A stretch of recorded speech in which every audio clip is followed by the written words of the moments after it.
ചേട്ടക്കാര് വന്നിട്ടുണ്ടോ? പുള്ളി നോക്കിയിട്ടില്ല, പുള്ളി നോക്കിയിട്ടില്ല. ചേട്ടൻ നട്ടുനിന്ന് നോക്കാതെ പറ്റിയ ഉണ്ണികളാണ് രണ്ടെണ്ണം. ഒന്ന് ആനന്ദും അലക്സും. നിങ്ങൾ ധ്യാനത്തിനൊക്കെ കൺവെൻഷനൊക്കെ വന്നിരിക്കുമ്പോ ഈ മരിച്ചു വീട്ടിലിരിക്കണ പോലെ ഇരിക്കരുത്. വല്ലപ്പോഴൊക്കെ ഒന്ന് പല്ല് കാണിച്ച് ചിരിക്കണം. ഇന്നത്തെ മനുഷ്യരൊക്കെ ചിരിക്കാൻ പറഞ്ഞുകൊണ്ടിരിക്കുക. എന്നെ പരിപാടിയാണ് നീ കാണിക്കണേ, അപ്പൊ എന്നോട് ചോദിക്കുക എന്നെ പരിപാടിയാണ് കാണിക്കണേ. 2, 4, 6 ഈ സൈഡ് 6, 8. ഒരു ചേട്ടൻ 2 കൈ നോക്കിയിട്ടില്ല, പുള്ളിക്ക് 2 പ്രാവശ്യം കൊണ്ടുവരിക്കും. ഓക്കെ, ക്ഷമിക്കാൻ പറ്റുമോ? എന്റെ പൊന്നച്ച, അത് മാത്രം പറയുന്നത്. നമ്മുടെയൊക്കെ ജീവിതത്തിന്റെ കണക്ക് കൂട്ടലുകൾ തെറ്റിപ്പോകുമ്പോ, ഒരു കുഴിയിൽ നിന്നും മറ്റൊരു കുഴിയിലേക്ക് വീണുകൊണ്ടിരിക്കുമ്പോ, ഒരു ഗർത്തത്തിൽ നിന്നും മറ്റൊരു ഗർത്തത്തിലേക്ക് ആഴ്ന്നിറങ്ങുമ്പോ, ഒത്തിരിയേറെ പ്രശ്നങ്ങൾ ജീവിതത്തിൽ അലതള്ളി കടന്നു വരുമ്പോ നിങ്ങൾ ചിന്തിച്ചു നോക്കിയേ, എന്റെ കൂടെ എന്റെ വീട്ടിൽ ഈശോയുണ്ടോ? വേറെ ആർക്കും പറ്റില്ല. ഞാൻ എത്ര സ്നേഹിച്ചാലും ഞാൻ സ്നേഹിക്കുന്ന വ്യക്തി എന്നെ തിരിച്ചു സ്നേഹിക്കണമെന്ന് നിർബന്ധമില്ല. സങ്കടത്തിന്റെ താഴ്വരയില് നമ്മളെ ഒറ്റയായി പോവും. അവിടെ എന്റെ ദൈവത്തിന്റെ സ്നേഹം മാത്രം എന്റെ കൂടെ ഉണ്ടാകുള്ളൂ. വലുതരം ഉയർത്തി പറഞ്ഞേ ഹല്ലേലൂയ.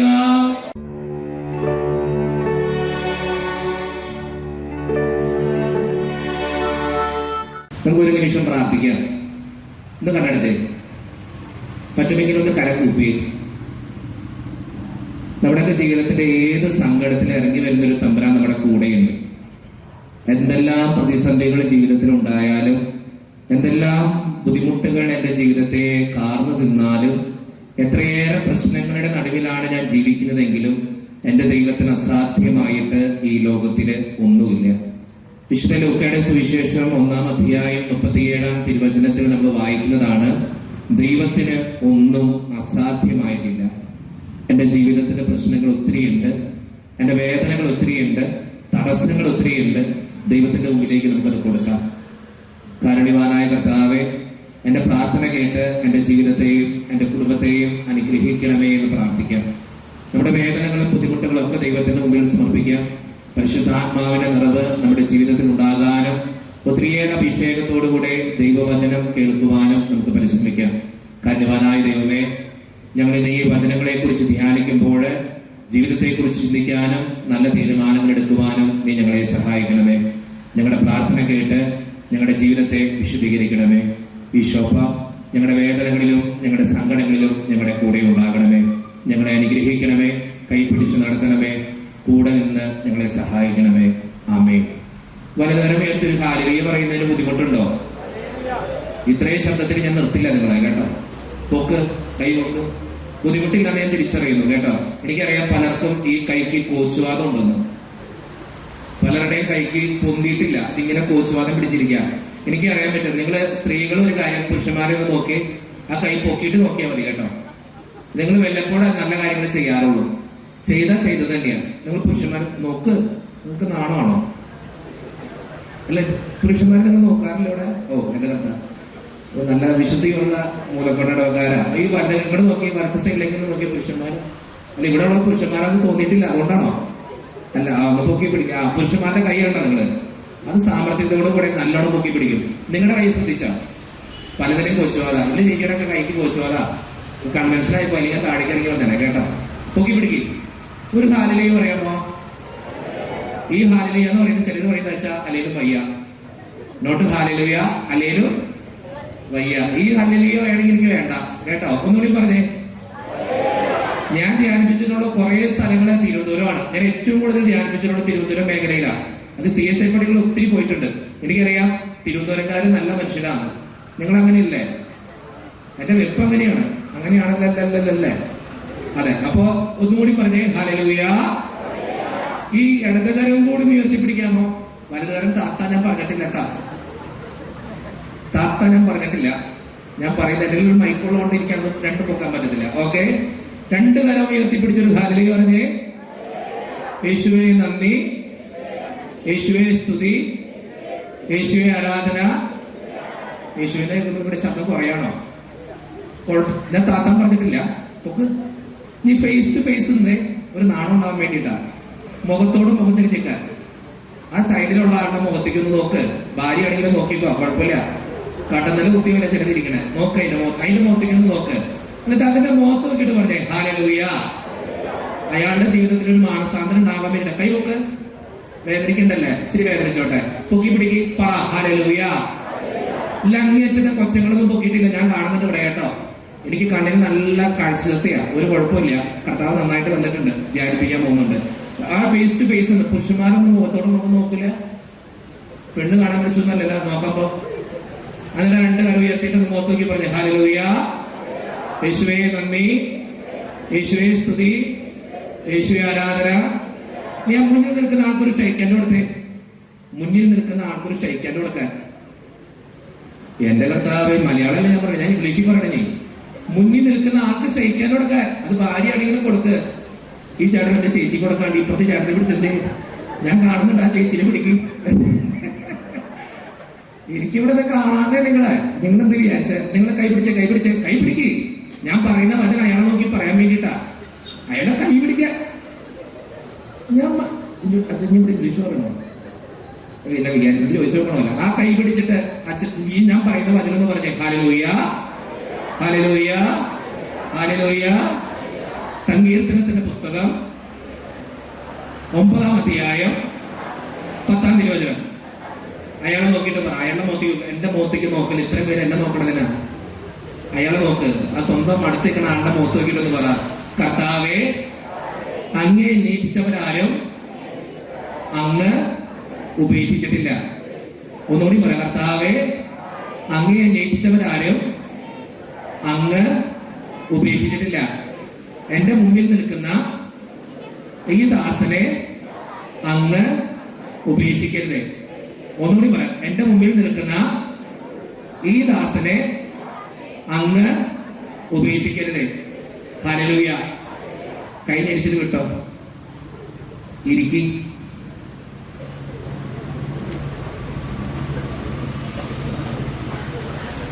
നിങ്ങൾ ധ്യാനത്തിനൊക്കെ കൺവെൻഷനൊക്കെ വന്നിരിക്കുമ്പോ ഈ മരിച്ചു വീട്ടിലിരിക്കണ പോലെ ഇരിക്കരുത്. വല്ലപ്പോഴൊക്കെ ഒന്ന് പല്ല് കാണിച്ച് ചിരിക്കണം. ഇന്നത്തെ മനുഷ്യരൊക്കെ ചിരിക്കാൻ പറഞ്ഞുകൊണ്ടിരിക്കുക.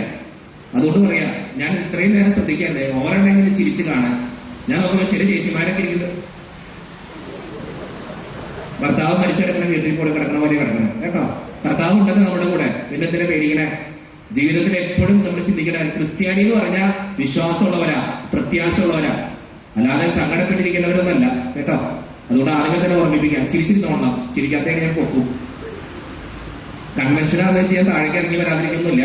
എനിക്ക് നാണമാനില്ലാത്തോണ്ട് ഞാൻ താഴേക്ക് വരും. എനിക്കൊരു പ്രശ്നമില്ല കേട്ടോ. ഞാൻ അങ്ങനത്തെ ഒരു നാണമില്ലാത്ത മനുഷ്യനാ. കർത്താവിന്റെ വചനം പറയാൻ ഒരു നാണമില്ല. ആരുടെ മുമ്പിൽ പറയാനും എത്ര തന്റെ ഇടത്തോടെ പറയാനും ഒരു നാണം എനിക്കില്ല. അപ്പൊ അതുകൊണ്ട് ഞാൻ താഴേക്ക് ഇറങ്ങി വരും, ചെയ്യണ പോലെ ചെയ്തോളാം. വലുതകമേ എന്തി പറഞ്ഞ ഹല്ലേലൂയ. ഇപ്പൊ ശരിയായിട്ട് വരുന്നുണ്ട്. കാർത്തിക വരുന്നവർക്കും മനസ്സിലായി. സ്നേഹം നിറഞ്ഞ അച്ഛന്മാരെ, എല്ലാവരുടെയും പേര് പഠിക്കാനുള്ള ത്രാണി എനിക്കില്ലാത്തത് കൊണ്ടും വലിയ ബുദ്ധി എനിക്കില്ലാത്തതുകൊണ്ടും അധീക്ഷനെ ഓർക്കുന്നു, വില്ലേജിനെ ഓർക്കുന്നു, അച്ഛനെ ഓർക്കുന്നു, പാട്ടുകാരനച്ഛനെ ഓർക്കുന്നു, കോയറിനെ ഓർക്കുന്നു, നിങ്ങളെ ഓർക്കുന്നു കേട്ടോ. ദൈവത്തിന്റെ കൃപയുണ്ടാകട്ടെ എന്ന് ആദ്യമേ തന്നെ പ്രാർത്ഥിക്കുക. ഞാൻ എപ്പോഴും ഈ മാസത്തിൽ 2-3 തവണയെങ്കിലും ഈ തിരുവനന്തപുരത്ത് വരും. കാരണം എനിക്ക് തിരുവനന്തപുരം ഭയങ്കര ഇഷ്ടമാണ്. LMS കൺവെൻഷൻ കഴിഞ്ഞ പിന്നെ സ്ഥിരമാണ്. കഴിഞ്ഞ ദിവസം ഇപ്പൊ ചൂരക്കുഴിയില്, നെല്ലിക്കാക്കുഴിയില് ആ പള്ളികളിലൊക്കെ വന്നു കഴിഞ്ഞു. ഞാൻ അടുത്ത ആഴ്ച വരുന്നുണ്ട്, അതിന്റെ പിന്നത്തെ ആഴ്ച വരുന്നുണ്ട്, അടുത്ത ആഴ്ച വരുന്നുണ്ട്. ഈ തൊട്ടടുത്തൊരു പള്ളിയിൽ വരുന്നുണ്ട്, ഇവിടെ തന്നെ അടുത്ത് വരുന്നുണ്ട്, മൂലക്കോടത്തിന്റെ അടുത്ത് തന്നെ വരുന്നുണ്ട്, കാട്ടാക്കാട് അടുത്തൊരു പള്ളിയിൽ വരുന്നുണ്ട്. എല്ലാ ആഴ്ചയിലും മിക്കവാറും തിരുവനന്തപുരം വരാറുണ്ട്. കാരണം എനിക്ക് തിരുവനന്തപുരം ഭയങ്കര ഇഷ്ടപ്പെട്ടു തുടങ്ങി. അപ്പൊ ആദ്യമേ തന്നെ ഞാൻ തിരുവനന്തപുരത്ത് പ്രസംഗിക്കാൻ ചെല്ലുമ്പോൾ പറയുന്ന ഒരു കാര്യമുണ്ട്, ഞാനൊരു അങ്കമാലിക്കാരനാണ്. എന്റെ ഭാഷയിൽ ചിലതൊക്കെ ഇവിടെ പച്ച തെറിയായിരിക്കും, പക്ഷെ ഞാൻ തെറിയായിട്ട് പറയുന്നല്ല. നിങ്ങൾ ചിന്തിക്കരുത് ദൈവമേ ആ പുള്ളി തൊട്ട് വന്നിട്ട് ഈ പറഞ്ഞിട്ട് പോകണമെന്ന് ചിന്തിക്കരുത്. നിങ്ങൾ അങ്ങനെ വിചാരിച്ചാലും എനിക്ക് കുഴപ്പമില്ല, നോ പ്രോബ്ലം കേട്ടോ. അപ്പൊ അതുകൊണ്ട് ഞാൻ പറയുക, ആദ്യമേ തന്നെ ഞാൻ പറയുന്നു, ഞാൻ പറയുന്ന ചില വാക്കുകൾ നിങ്ങളുടെ ഭാഷയിൽ ചിലപ്പോ അത് തെറ്റിദ്ധരിക്കപ്പെട്ടേക്കാം. പക്ഷെ എന്നോട് ക്ഷമിച്ചേക്കണം. ക്ഷമിക്കോ? ക്ഷമിക്കില്ലേ? ക്ഷമിക്കില്ലേ? ക്ഷമിക്കണമെന്ന് കേട്ടോ. അപ്പൊ അതുകൊണ്ട് സൂക്ഷിച്ചും കണ്ടും എന്റെ മുമ്പിൽ ഇരിക്കുക, നന്നായിട്ട് പറയുക. ഞാൻ ഓർക്കുക, ഒരിക്കലും ഒരു കൺവെൻഷൻ തിരുവനന്തപുരത്ത് നടത്തി കഴിഞ്ഞപ്പോ ഒരു മുമ്പിലിരിക്കുന്ന ഒരു ചേച്ചി എന്റെ പ്രസംഗം കേട്ടിട്ട് നെഞ്ചത്ത് കൈയിടിക്കുക, എന്റെ കർത്താവ്, ഞാൻ വിചാരിച്ചത് ചങ്കിലെ വേദനയായിരിക്കും, അതുകൊണ്ടായിരിക്കും ഇതുപോലെ അടിച്ചു പൊട്ടിക്കണം.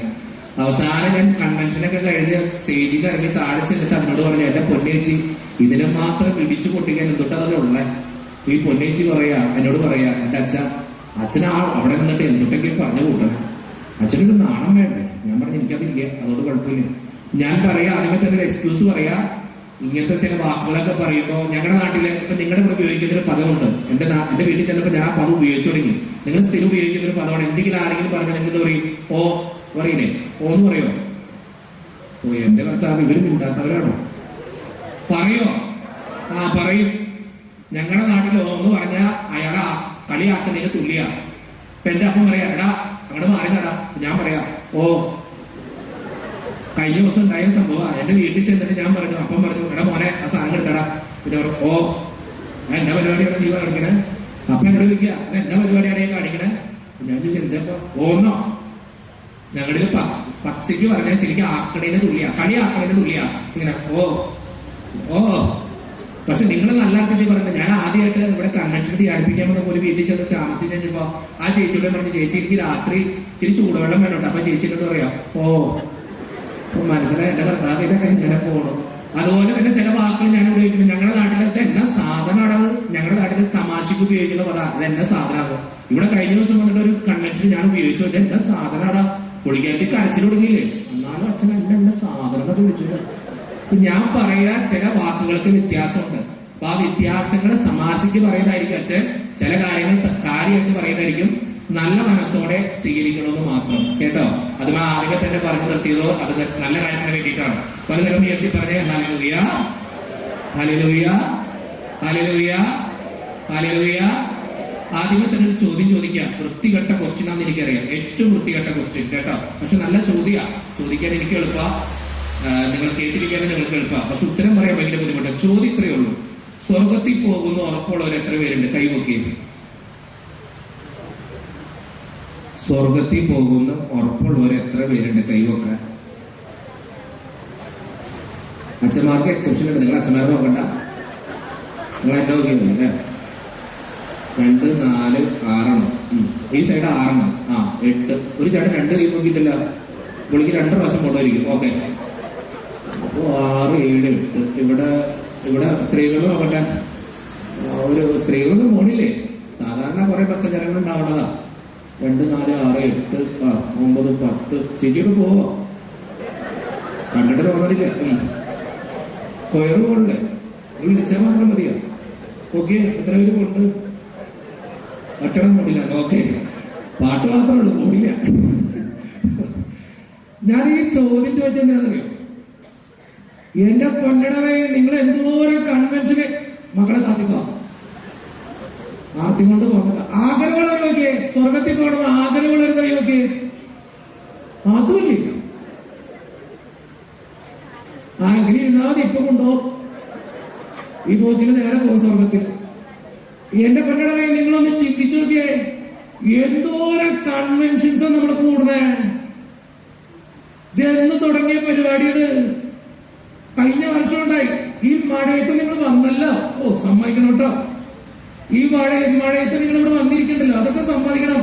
പ്രത്യേകിച്ച് എടുത്തു പറയേണ്ട കാര്യമാണ്.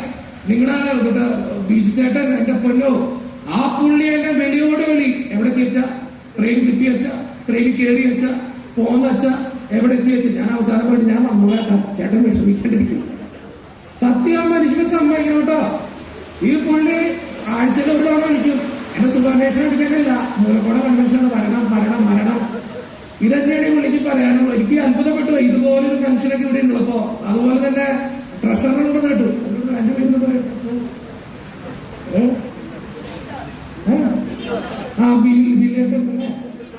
ദാസൊക്കെ പോട്ടെ, എനിക്കറിയാമുള്ളത് കേട്ടാ.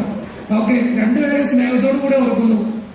നിങ്ങളൊന്ന് ചിന്തിച്ചു നോക്കിയേ, എന്തോരം ധ്യാനങ്ങളും കൺവെൻഷനും നമ്മൾ കൂടണേ. നമുക്ക് എന്തെങ്കിലും മാറ്റം ഉണ്ടാവണ്ട?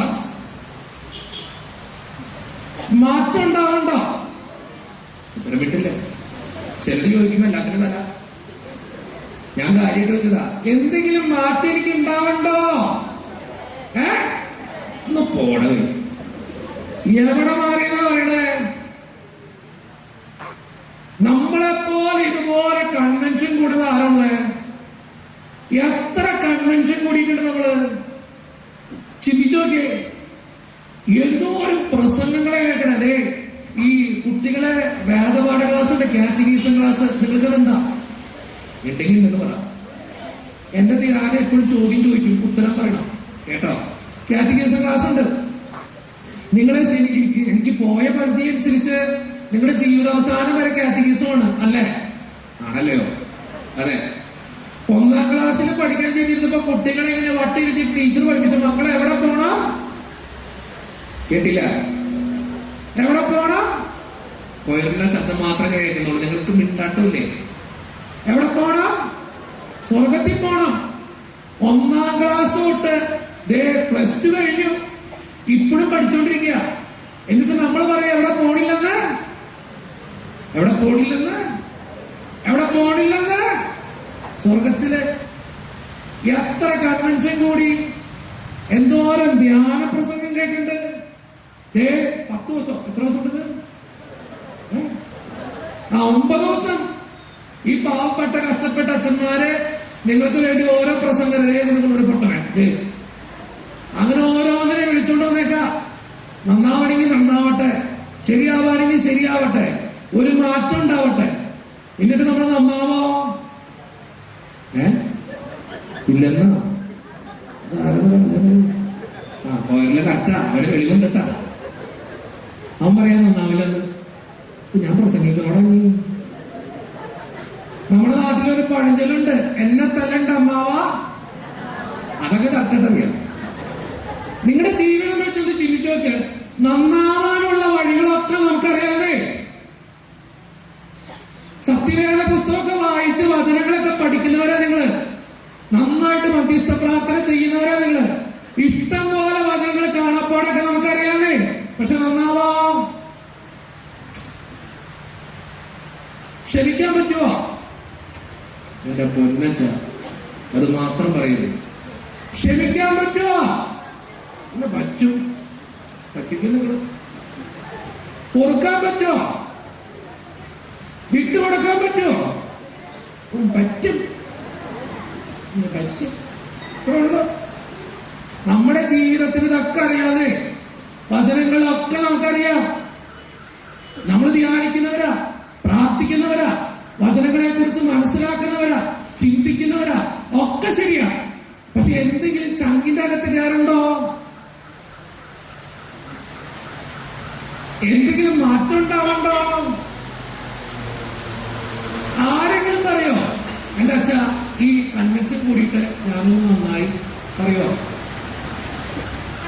ഒരാളെങ്കിലും ഇച്ചിരിയെങ്കിലും മാറിക്കഴിഞ്ഞാൽ എന്റെ ദൈവത്തിന് നന്ദി പറയും. എനിക്ക് അത്രയേ ഉള്ളൂ.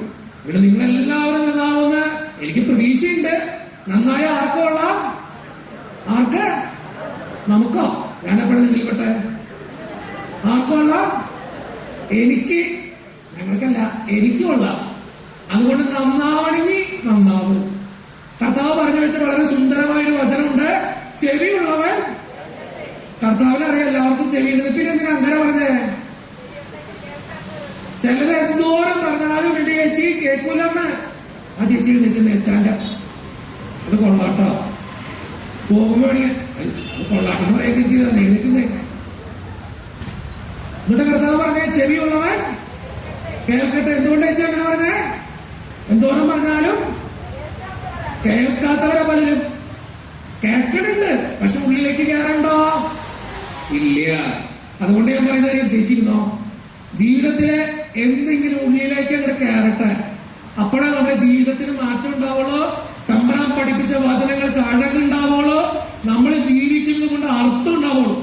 ആ അർത്ഥത്തിലേക്കും അഴകിലേക്കും നമ്മുടെ ജീവിതത്തിന്റെ പരിവർത്തനങ്ങളിലേക്കും മാറാൻ ഈ ധ്യാനം, ഈ കൺവെൻഷൻ ഇടയാക്കട്ടെ എന്ന് മാത്രം ആദ്യമേ പ്രാർത്ഥിക്കുന്നു. വലതുയർത്തി പറഞ്ഞേ ഹല്ലേലൂയ, ഹല്ലേലൂയ, ഹല്ലേലൂയ.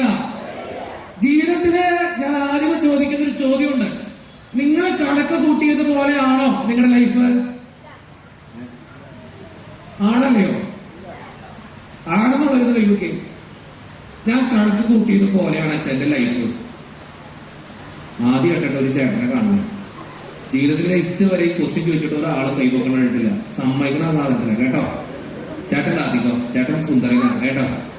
ചേട്ടനെ പോലെ ഇത്രയും അത്ര കണക്ക് കൂട്ടിയത് പോലെയാണ് ലൈഫ് കിട്ടാന്ന് പറഞ്ഞാൽ അത്ര സാധ്യമായൊരു കാര്യമല്ല. ശരിയല്ലേ? നിങ്ങൾ കണക്ക് കൂട്ടിയത് പോലെയാണോ നിങ്ങളുടെ ലൈഫ്? ആണോ? അല്ല, ഉദ്ദേശിച്ചൊരു ഭർത്താവിനെയാണോ നിങ്ങൾക്ക് കിട്ടിയത്? ചോദിക്കാന്നുള്ളത് എന്റെ വാസന, ഉത്തരം പറയണോ വേണ്ടോ എന്നുള്ളത് നിങ്ങളുടെ വാസന. ആവശ്യമില്ലാത്തതിന്റെ കയ്യിൽ ഉത്തരമൊക്കെ പറയരുത്. കണ്ണൊക്കെ ഇങ്ങോട്ട് വന്നു തുടങ്ങിയാന്ന് ഞാൻ പറയാം. സൂക്ഷിച്ചും കണ്ട് ഉത്തരം പറയാം. ഞാൻ ധ്യാനിപ്പിച്ചിട്ട് പോകും. ബാക്കിയുള്ളതൊക്കെ ഫേസ് ചെയ്യേണ്ടി വരുന്നത് നിങ്ങളാ. അതുകൊണ്ട് പറയണേ, ഉദ്ദേശിച്ചൊരു ഭാര്യനെയാണോ കിട്ടിയേ? ഒരു ചേട്ടന് ആഗ്രഹമുണ്ട്. അല്ലച്ചോ എന്റെ ചേച്ചി നോക്കിയിരിക്കുന്നോണ്ട് പറയാൻ പറ്റും. നമ്മൾ ഉദ്ദേശിച്ച പോലെയാണ് പല കാര്യങ്ങൾ നടക്കും. ഉദ്ദേശിച്ച മക്കളെയാണ് നിങ്ങൾ കിട്ടിയത്. അല്ലാന്ന് പറയില്ലേ? ചിന്തിക്ക്. നമ്മൾ കണക്ക് കൂട്ടിയത് പോലെയൊന്നല്ല നമ്മുടെ ലൈഫ്. പല കാര്യങ്ങളും നമ്മൾ വിചാരിക്കുന്നത് പോലെയല്ല നടക്കണേ. ശരിയാണോ അല്ലയോ? അതെ. നമ്മുടെയൊക്കെ ജീവിതത്തിലെ എപ്പോഴും ചിന്തിക്കേണ്ട കാര്യമാണ്, നമ്മൾ ആഗ്രഹിക്കുന്ന പോലെ, നമ്മൾ ഇച്ഛിക്കുന്ന പോലെ, നമ്മൾ പ്രതീക്ഷിക്കുന്നത് പോലെയൊന്നല്ല പലപ്പോഴും നമ്മുടെ ജീവിതത്തിൽ കാര്യങ്ങൾ നടക്കുക. എന്താ അങ്ങനെ? എന്താ ഇത്രയും പ്രശ്നം? ഞാൻ ഒരു ചോദ്യം കൂടി ചോദിക്കാം. കരയാത്ത ആരെങ്കിലും ഉണ്ടോന്ന് കൈവക്കാമോ? കരയാത്ത ആരെങ്കിലും ഉണ്ടെങ്കിൽ കൈവക്കാമോ? എല്ലാവരും കരച്ചതാ. ഇതിന് മാത്രം കരയാം. പുരുഷന്മാരൊക്കെ നിർത്തി കരയില്ല. ഇതുങ്ങൾ ശരിയല്ലല്ലേ? പോട്ടെ, ഞാൻ വിട്ടേക്കണം കേട്ടോ. നമ്മുടെ ജീവിതത്തിൽ ഒന്ന് ചിന്തിച്ചു നോക്കിയാൽ കരയാത്ത ആരാളെ? ഈ പ്രസംഗിക്കണ ഞാനും കരഞ്ഞിട്ടുണ്ട്, ഇവിടെ ഇരിക്കുന്ന അച്ഛന്മാരും കരഞ്ഞിട്ടുണ്ട്. ജീവിതത്തിന്റെ ചില സുസ്ഥിരമായ നിമിഷങ്ങളില്, ചില നിർണായക നിമിഷങ്ങളില് നമ്മളൊക്കെ കരഞ്ഞു. എന്ത് പറ്റി നമുക്ക്? എന്താ അങ്ങനെ? എന്താ നമ്മൾ പ്രതീക്ഷിച്ച പോലെ നടക്കാത്ത? എന്താ കണക്ക് കൂട്ടിയത് പോലെ പല കാര്യങ്ങൾ സംഭവിക്കാത്ത? ഇത്രയേറെ പ്ലാനിങ് ചെയ്തിട്ട് എന്തേ നടക്കാത്ത? ചിന്തിച്ചു നോക്കണം. ഞാൻ നിങ്ങളുടെ ശ്രദ്ധ കൊണ്ടുപോകുന്ന എങ്ങനെയാണെന്നറിയോ? വിശുദ്ധ യോഹന്നാന്റെ സുവിശേഷം 2-ാം അധ്യായം 1 മുതലുള്ള തിരുവചനങ്ങളാ. നിങ്ങൾക്കറിയാമോ വചനം? എവിടെ? ഏത് വചന? ആ കാനായിലെ കല്യാണ വീടാ. ആ വീടിനെ കുറിച്ച് നിങ്ങൾക്കറിയാം. ആ വീട് ഒരു അപ്പന്റെ കണക്ക് കൂട്ടലുകൾ നടത്തിയ ഒരു വീടാ. ഒത്തിരിയേറെ സുന്ദരമായ പ്ലാനിങ് ഒക്കെ ചെയ്ത ഒരു അപ്പന്റെ വീടത്. സ്വന്തം വീട്ടിലൊരു കല്യാണം നടക്കാൻ പോവാ, ഒരപ്പൻ കണക്ക് കൂട്ടലുകളൊക്കെ നടത്തി. പക്ഷെ അതുപോലെയാണോ നടന്നേ? ആണോ അല്ലയോ? അല്ല. ആപ്പൻ കണക്ക് കൂട്ടലുകൾ തെറ്റി. ആപ്പന്റെ കണക്ക് കൂട്ടലുകൾ തെറ്റിപ്പോയി. എങ്ങനെ തെറ്റിപ്പോയി? വീഞ്ഞ് തികഞ്ഞില്ല, തീർന്നു പോയി. എന്താ സംഭവിക്കുന്നത്? നിങ്ങൾ ആ വീടിനെ കുറിച്ച് ഓർക്കണം കേട്ടോ. വിശുദ്ധ യോഹന്നാന്റെ സുവിശേഷം 2-ാം അധ്യായം 1 തൊട്ട് 1 വായിച്ചേ.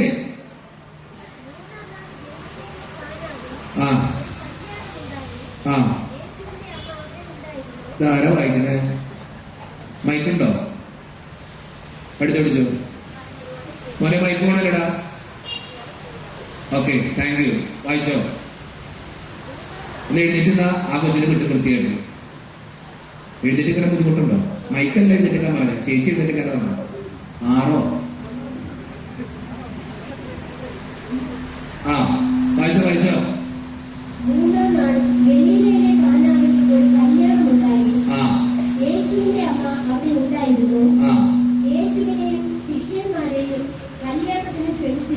മതി. ഒന്നും കൂടി ആ വചനം കൂടി വായിച്ചോ. 3-ാം നാൾ ഗലീലയിലെ കാനാവിൽ ഒരു കല്യാണമുണ്ടായി. ഓക്കെ. യേശുവിന്റെ അമ്മ അവിടെ ഉണ്ടായിരുന്നു. ഓക്കെ. യേശുവിനെയും ശിഷ്യന്മാരെയും കല്യാണത്തിന് ക്ഷണിച്ചിരുന്നു. നിങ്ങൾ ആ വചനം ഇത്രയും വായിച്ചാൽ മതി. ആ വചനം ഒന്ന് ധ്യാനിക്കണം കേട്ടോ. 3-ാം നാൾ ഗലീലയിലെ കാനായിൽ ഒരു വിവാഹ വിരുന്ന് നടന്നു. യേശുവിന്റെ അമ്മ ആ വീട്ടില് ഉണ്ടായിരുന്നു. യേശുവും ശിഷ്യന്മാരും ആ വീട്ടില് ക്ഷണിക്കപ്പെട്ടിരുന്നു. ആ വീട്ടിൽ ആരൊക്കെ ഉണ്ടപ്പോ? ആ വീട്ടിൽ ആരൊക്കെ ഉണ്ട്? യേശുവും ശിഷ്യന്മാരും യേശുവിന്റെ അമ്മയും ഒക്കെ ആ വീട്ടിലുണ്ട്. നിങ്ങൾ ആ വചനം ധ്യാനിക്കണം. ആ വീടിനെ കുറിച്ചാണ് പറയുക. എന്നിട്ട് എന്താ സംഭവിക്കണേ? വീഞ്ഞ് തീർന്നു പോവാ. വീഞ്ഞ് തീർന്നു പോയപ്പോ അവിടെ ആരുണ്ടായിരുന്നു? യേശു ഉണ്ടായിരുന്നു. അതുകൊണ്ടാണ് ആ വീടിന്റെ, ആ അപ്പന്റെ കണക്ക് കൂട്ടലുകൾ തെറ്റിപ്പോയപ്പോഴും അതിനേക്കാളും ഒക്കെ അപ്പുറം അനുഗ്രഹിക്കുന്ന ഒരു ദൈവം ആ വീട്ടിൽ ഉണ്ടായിരുന്നു. നമ്മുടെയൊക്കെ ജീവിതത്തിന്റെ കണക്ക് കൂട്ടലുകൾ തെറ്റിപ്പോകുമ്പോ, ഒരു കുഴിയിൽ നിന്നും മറ്റൊരു കുഴിയിലേക്ക് വീണുകൊണ്ടിരിക്കുമ്പോ, ഒരു ഗർത്തത്തിൽ നിന്നും മറ്റൊരു ഗർത്തത്തിലേക്ക് ആഴ്ന്നിറങ്ങുമ്പോ, ഒത്തിരിയേറെ പ്രശ്നങ്ങൾ ജീവിതത്തിൽ അലതള്ളി കടന്നു വരുമ്പോ നിങ്ങൾ ചിന്തിച്ചു നോക്കിയേ, എന്റെ കൂടെ എന്റെ വീട്ടിൽ ഈശോ ഉണ്ടോ? ഉണ്ടോ? ഉണ്ടോ? ഉണ്ടോ? ഈശോ ഉണ്ടെങ്കിൽ നിങ്ങൾ ഇതുപോലെ കരയോ? കരയോ? കരയോ? കരയോ? കരയോ? ഇല്ല. ഈശോ ഉണ്ടെങ്കിൽ ഞാൻ കരയില്ല. ഈശോ ഉണ്ടെങ്കിൽ ഞാൻ ഇത്രയും വേദനിക്കില്ല. ഈശോ ഉണ്ടെങ്കിൽ എന്റെ പ്ലാനിങ് ഇതുപോലെ പൊട്ടിപ്പോവില്ല. വളരെ ഉയർത്തി പറഞ്ഞേ ഹല്ലേലൂയ, ഹല്ലേലൂയ, ഹല്ലേലൂയ. ജീവിതത്തിൽ ചിന്തിച്ചോളാം, ഈശോ കൂടെ ഉണ്ടെങ്കിൽ എന്റെ പ്ലാനിങ് ഇതുപോലെ പൊട്ടില്ല. ഞാൻ കണക്ക് കൂട്ടിയതുപോലെ തന്നെ നടക്കും. അല്ലെങ്കിൽ അതിനേക്കാളും ഒക്കെ അപ്പുറം എന്റെ തമ്പുരാൻ എനിക്ക് നേടിത്തരും. അത് സത്യ. ജീവിതത്തിൽ ചിന്തിച്ചോക്ക്, എന്തേ എന്റെ കണക്ക് കൂട്ടലുകൾ തെറ്റിപ്പോയി? എന്തേ ഞാൻ പ്രതീക്ഷിച്ച പോലെ നടക്കാതിരുന്നു? എന്തേ ഞാൻ പ്രാർത്ഥിച്ച പോലെ, ഞാൻ നേടിയതുപോലെ, ഞാൻ പ്ലാനിങ് നടത്തിയതുപോലെ എന്റെ കുടുംബത്തിലെ പല കാര്യങ്ങൾ സാധിച്ചില്ല? ഒറ്റ ഉത്തരവുള്ളൂ, ആര് കൂടെ ഉണ്ടായില്ല? യേശു കൂടെ ഉണ്ടായില്ല. ചിന്തിച്ചോളാം, എന്റെ കൂടെ ഈശോ ഉണ്ടെങ്കിൽ അത് സഹിക്കാനുള്ള ശക്തിയെങ്കിലും എന്റെ തമ്പുരാൻ എനിക്ക് തന്നേനെ. പക്ഷേ എന്റെ കൂടെ പലപ്പോഴും പല കാര്യങ്ങൾക്കും ഈശോ ഇല്ലാത്തതാണ് എന്റെയൊക്കെ ജീവിതത്തിന്റെ ഏറ്റവും വലിയ പ്രശ്നം. വളരെ ഉയർത്തി പറഞ്ഞേ ഹല്ലേലൂയ, ഹല്ലേലൂയ, ഹല്ലേലൂയ. 1 പത്രോസ് 5:6 ഒന്ന് വായിക്കാമോ? 1 പത്രോസ് 5:6. ആ ചേച്ചി എടുത്ത് വായിച്ച ആ മൈക്ക് ഓണായിട്ടിരുന്ന സന്തോഷം. കൊയകാരൻ ഒന്ന് സഹായിക്കണം കേട്ടോ. വായിച്ചു ചേച്ചി. താഴ്മയുള്ളവർക്കോ യഹോവ കൃപ നൽകുന്നു. അതുകൊണ്ട് അവൻ തക്ക സമയത്ത് നിങ്ങളെ ഉയർത്തുവാൻ ദൈവത്തിന്റെ ബലമുള്ള കൈക്കീഴെ താണിരിപ്പിൻ. ഓക്കെ, വായിച്ച 1 പത്രോസ് 5:6 ഒന്നുകൂടി വായിച്ചേ. അതുകൊണ്ട് അവൻ തക്ക സമയത്ത് നിങ്ങളെ ഉയർത്തുവാൻ ദൈവത്തിന്റെ ബലമുള്ള കൈക്കീഴെ താണിരിപ്പിൻ. ഓക്കെ, ആ വചനം ഒന്ന് ധ്യാനിക്കുക. കർത്താവിന്റെ കൂടെ നിൽക്കുന്ന മനുഷ്യനെ അവൻ ഒരിക്കലും കൈവിടില്ല. കർത്താവിന്റെ കൂടെ നിൽക്കുന്ന മനുഷ്യനെ അവൻ ഒരിക്കലും കൈവിടില്ല. നമ്മുടെയൊക്കെ നാട്ടിലെ പണ്ട് കാരണവന്മാര് പാടിക്കൊണ്ടിരുന്നൊരു പാട്ടുണ്ട്. പാട്ടിന്റെ വരികൾ പാടുമ്പോൾ നമുക്ക് അറിയാൻ പറ്റും. അല്ലെങ്കിൽ പ്രാർത്ഥിക്കുന്ന ഒരു പ്രാർത്ഥനയുണ്ട്. അബ്രാഹത്തിന്റെയും എന്റെ കർത്താവേ, നിങ്ങൾക്ക് ശബ്ദമില്ലേ? അബ്രാഹത്തിന്റെയും ഇസഹാക്കിന്റെയും യാക്കോബിന്റെയും ദൈവം. നമ്മൾ പ്രാർത്ഥിക്കുന്ന പാട്ടാ. ഒരു പാട്ടുണ്ട്, അബ്രാഹത്തിൻ ദൈവം.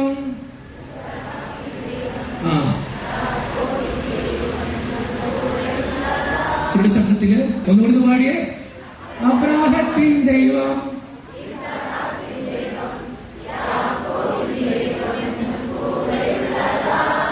സിയോൻ യാത്രയതിൽ. ആ ചേട്ടൻ സൂപ്പറായിട്ട് വായിക്കുക. അതുകൊണ്ടാ നമ്മുടെ പിച്ച് കറക്റ്റാവില്ല. അതുകൊണ്ട് ആ ചേട്ടനോട് നിർത്താൻ പറഞ്ഞു. നല്ല ചെയ്യും കേട്ടോ. ഓക്കെ, നിങ്ങൾ ചിന്തിച്ചു നോക്കിയേ, സിയോൻ യാത്രയില് എന്താ ആരെ കൂടെ ഉള്ളതാണ്? അബ്രാഹത്തിൻ ദൈവം, ഇസഹാക്കിൻ ദൈവം, യാക്കോബിൻ ദൈവം കൂടെ ഉണ്ടെന്ന് പഠിപ്പിച്ച നമ്മുടെ ജീവിതത്തിൽ നിന്ന് ചിന്തിച്ചു നോക്കേ. എന്നിട്ട് ഈ അബ്രാഹത്തിന്റെ ദൈവം കുന്തം ഇരിക്കുകയാണ്. എന്നിട്ട് ഈ അബ്രാഹത്തിന്റെ ദൈവം ആർക്കെങ്കിലും എന്തെങ്കിലും ഉത്തരം? എന്താണ് ഈ അബ്രാഹത്തിന്റെ ദൈവം?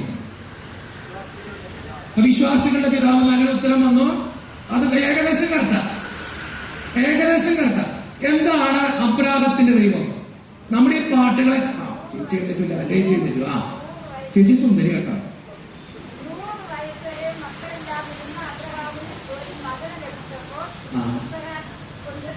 ചേച്ചി ചരിത്രം പറയുമ്പോ എന്താ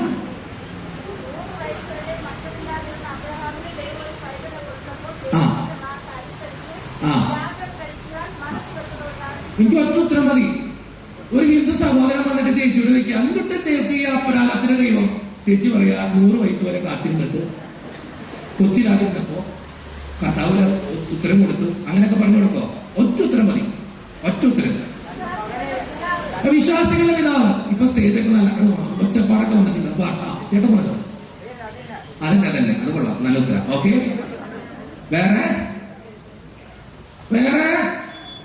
ആരെങ്കിലും ചോദിച്ചു ഇനി ഉത്തരം പറഞ്ഞു കൊടുക്കണം കേട്ടോ. പറ്റിയ ഉണ്ണികളായിട്ട് 2 എണ്ണം. ഒന്ന് ആനന്ദും അലക്സും കേട്ടോ, കൊള്ളാം. നിങ്ങൾ പിന്നെ എന്തെങ്കിലും ബന്ധമുണ്ടോ? എന്നിട്ട് എന്താ കൺവെൻഷൻ കൂടെ 2 പേരും വന്നു. അതാണ് എല്ലാം പാടാണ്ടായിരുന്നോ? വല്ലാത്തൊരു ബന്ധം കേട്ടോ. ഓ, അതൊക്കെ സൂപ്പർ ബന്ധങ്ങളാ. ഇവർക്ക് 2 കൈയ്യടി കൊടുത്തേ. ഇവർ 2 പേരും പറഞ്ഞു വെക്കുന്ന ഒരു കാര്യം ഉണ്ടെന്ന് അറിയോ? ഞാൻ ഇവരോട് ചോദ്യം ചോദിച്ചു. എന്താ ചോദ്യം ചോദിച്ചേ? ഇത്രയും നാൾ സ്നേഹിച്ചവരൊക്കെ കൂടെ ഉണ്ടോന്ന്. കൂടെ ഉണ്ടാ? ഇവരെന്താ ഉത്തരം പറഞ്ഞേ? ആദ്യം പറഞ്ഞ ഉത്തരം ഇല്ല തന്നെ. നിങ്ങളുടെ ജീവിതത്തിൽ ചിന്തിച്ചു നോക്ക്. നിങ്ങൾ സ്നേഹിച്ചവരൊക്കെ നിങ്ങളുടെ കൂടെ ഉണ്ടോ? ഇല്ല. വിശ്വസിച്ചവരൊക്കെ കൂടെ ഉണ്ടോ? ഒത്തിരിയേറെ ചേർത്ത് പിടിച്ചവർ കൂടെ ഉണ്ടോ? ഇല്ല. നീ പൊക്കോ, എന്റെ മക്കൾ 2 പൊക്കോ, നല്ല മക്കളെ പൊക്കട്ടെ. നാളെ വന്നോട്ടാ ചോദ്യം ചോദിക്കാനുള്ളൂ. നാളെ ഇത്തരം മാറ്റി പറയാനുള്ളത്, അതുകൊണ്ട് പറയാം. നിങ്ങളുടെ ജീവിതത്തിൽ ചിന്തിച്ചു നോക്ക്. ഞാൻ സ്നേഹിച്ചവര്, ഞാൻ ചേർത്ത് പിടിച്ചവര്, ഞാൻ മനസ്സിലാക്കിയവര്, ഞാൻ കൊണ്ടു നടന്നവര്, ഒത്തിരിയേറെ സമയം കൊടുത്തവരൊക്കെ എന്റെ കൂടെ ഉണ്ടോ? ഇല്ല. ഞാൻ ആത്മാർത്ഥമായിട്ടൊരു ചോദ്യം ചോദിച്ചോട്ടെ. എനിക്ക് പ്രായമാകുമ്പോ എന്റെ മക്കളെ നോക്കുന്നു ഉറപ്പോടെ എത്ര മാതാപിതാക്കളുണ്ടെന്ന് കൈവക്കി?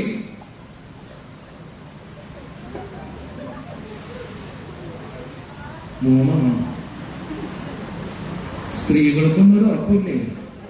ഒരു കൊച്ചമ്മയോട് പറയണ്ട, അമ്മ ഞാൻ നോക്കിക്കോളാം, അമ്മ പൊക്ക് കൈ. അവളെ പൊക്കിക്കൊണ്ടിരിക്കുക അമ്മയുടെ. ആ സ്വാഗതം പറഞ്ഞ കൊച്ചിന്റെ അമ്മയാന്ന് തോന്നുന്നു. ആ കൊച്ചു പൊക്കണുണ്ട്. അവളാണെങ്കിൽ ഇല്ലടി നീ നോക്കൂല. അപ്പൊ അവള് പറയണ്ടില്ല അമ്മ ഞാൻ നോക്കിക്കോളാം, അവള് കൈ പൊക്കിക്കൊണ്ടിരിക്കുക. നോക്കൂലേ ഉറപ്പില്ല. നല്ല കാര്യം കേട്ടോ. നല്ല അപ്പനമ്മയാണോ? അവിടെ ഒരു ചോദ്യം വരും കേട്ടോ. ഈ കുടുംബ നവീകരണ ധ്യാനത്തിന് പോകുമ്പോ, കുടുംബത്തിന് ക്ലാസ് എടുക്കാൻ പോകുമ്പോൾ ചോദിക്കുന്ന ഒരു ചോദ്യമാണ്, നമുക്ക് ഇത്രയും പ്രായമായിട്ടും നമുക്ക് ഉറപ്പൊന്നുമില്ല നമ്മുടെ മക്കള് നമ്മളെ നോക്കൂന്ന്. എന്റെ ജീവിത പങ്കാളി എന്റെ കൂടെ ഉണ്ടാവുന്ന ഉറപ്പുണ്ടോ? ഒരു ചേച്ചി പറയാ ഉണ്ട്. ഞാൻ വിശ്വസിച്ചു. ഞാൻ ഒരിക്കലും ഓർക്കയ, ഞാൻ കൺവെൻഷന് പ്രസംഗിക്കാൻ ചെന്നപ്പോ ഞാനൊരു ചോദ്യം ചോദിച്ചു. ചോദ്യം ഇങ്ങനെയാ, അടുത്തൊരു ജീവിതത്തില്, ഞാൻ ഇവിടെ ചോദിക്കുക, അടുത്തൊരു ജീവിതത്തില് ഈ ജീവിത പങ്കാളി തന്നെ മതി എന്നുള്ള എത്ര പേരുണ്ട്? എന്റെ പൊന്നോ, എന്നാ തവണ ഭർത്താവ്. ചേച്ചിക്ക് അങ്ങനെ തന്നെ മതിയാ? ചേച്ചിനെ എഴുതിട്ടുണ്ടേ ചേട്ടക്കാര് വന്നിട്ടുണ്ടോ? പുള്ളി വാക്കിയില്ല, പുള്ളി വാക്കിയില്ല. ചേട്ടൻ നട്ടുനിന്ന് ചേച്ചി വാസമുള്ളതാ. ആ ചേട്ടന് വേണ്ട, ഇതിനെ തന്നെ മതിയാ? ഞാൻ പറയാ, പക്ഷെ നല്ല ചേട്ടൻ കേട്ടോ. അത് മനസ്സിൽ പറയേണ്ട എനിക്ക് ആ ചേച്ചിനെ തന്നെ മതിയെന്ന്. ചേച്ചിയും പറയുന്നില്ല, നല്ല നിങ്ങൾ നന്നായിട്ട് പോട്ടെ എന്ന് മാത്രം പ്രാർത്ഥിക്കുന്നു. ഞാനൊരു കൺവെൻഷന് പ്രസംഗിക്കാൻ ചെന്നപ്പോ ഞാൻ ഇതുപോലെ ചോദ്യം ചോദിച്ചു. മുമ്പിലിരിക്കുന്ന ഒരു ചേച്ചി ഇങ്ങനെ കൈമുക്കി പിടിച്ചേക്കാം. ഞാൻ അത്ഭുതപ്പെട്ടു പോയി. എന്റെ കർത്താവേ, ഇതെന്തെങ്കിലും കൈമുക്കി പിടിച്ചേക്കണേ. ഞാൻ പിന്നെയും ചോദിച്ചു, എന്റെ ചേച്ചി കുഴപ്പമില്ല, കൈ പൊക്കണ്ട. ഇല്ല അച്ഛോ, എനിക്ക് ധ്യാനം തന്നെ മതി. ഞാൻ പിന്നെയും പറഞ്ഞു, എന്റെ പൊന്നേച്ചി കുഴപ്പമില്ല ചേച്ചി, അടുത്തൊരു ജീവിതത്തിലല്ല, പ്രശ്നമില്ല. ഞാൻ പിന്നെയും ചോദിച്ചാൽ അടുത്തൊരു ജീവിതത്തില് ഈ ജീവിത പങ്കാളിയെ തന്നെ മതി എന്നുള്ള എത്ര പേരെന്ന് പറഞ്ഞു. ഈ ചേച്ചി പിന്നെ പറയാ, അച്ഛ എനിക്ക് ധ്യാനം തന്നെ മതി. അപ്പൊ ഞാൻ ഈ ചേച്ചി ഇങ്ങനെ പൊക്കി കഴിഞ്ഞപ്പോ ഈ ചായന്റെ ആറ്റിറ്റ്യൂഡ് ഞാൻ ശ്രദ്ധിച്ചു. ഈ ചേച്ചി ആദ്യത്തെ റോയിൽ നിന്നിട്ടാണ് കൈ പൊക്കണേ. അപ്പുറത്തെ റോയില് ഈ ചായ ഇരിക്കുന്നുണ്ടാ. ഈ ചേച്ചി കൈ പൊക്കി പിടിച്ച് കഴിഞ്ഞപ്പോഴേക്കും ഈ ചായ ഇങ്ങനെ ഇരുന്ന ഈ ചായ അവളെ ഈ ചേച്ചിനെ നോക്കിയിട്ട് ഇങ്ങനെയാ കാണിച്ചത്. ഞാൻ മനസ്സിലായി, എന്തോ പ്രശ്നം എന്റെ കർത്താവെ, വേണ്ട പ്രശ്നം സോൾവ് ചെയ്തേക്കാം. ഞാനൊക്കെ പറഞ്ഞു, ചേച്ചി പൊക്കണ്ട. ചേച്ചി പറയാ, ഇല്ല അച്ഛോ, എനിക്ക് ധ്യാനത്തിന്റെ മതി. എനിക്ക് അത്ഭുതമായി. ഞാൻ ഇവിടെ വിളിച്ചു സ്റ്റേജിലേക്ക്. ഞാൻ സ്റ്റേജിൽ കയറ്റിയിട്ട് ചേച്ചിയോട് ചോദിച്ചു, എന്റെ പൊന്നേച്ചി, അടുത്തൊരു ജീവിതത്തിൽ ഇതിനെ തന്നെ മതി എന്താ പറയണേ? ഈ സാധനം എന്നോട് പറഞ്ഞ ഉത്തരം നിങ്ങൾ കേൾക്കണം കേട്ടോ. ലോകത്ത് ഇതുപോലത്തെ ഒരു ജീവിത പങ്കാളി ഞാൻ കണ്ടിട്ടില്ല. ഈ പുള്ളിക്കാരത്തി എന്നോട് പറയാ, അച്ഛ എനിക്കിപ്പോ 50 വയസ്സായി, ഞാനും ഇച്ചായനും തമ്മിൽ 5 വയസ്സിന് വ്യത്യാസമുണ്ട്.